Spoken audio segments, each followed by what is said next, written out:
রে ভাই চল বানাই, আলুগুলো সব আগে কুচি কুচি করে নেই, পরিমাণ মতো আটা তাতে যত্নে মিশিয়ে দেই,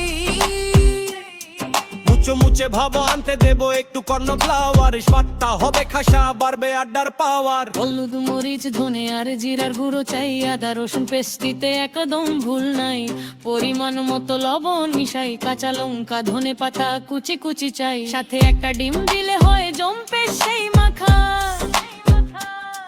পাকোড়ার এই স্বাদে যেন জাদু আছে রাখা। নেই ভাই মেখে নেই, ভালো করে সব মেখে নেই,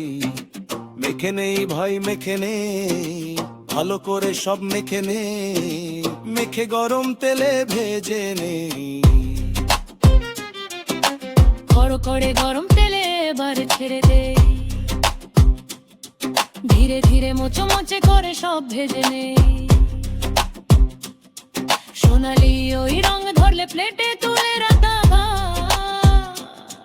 তৈরি হলো আমার প্রাণের আলু পাকোড়া।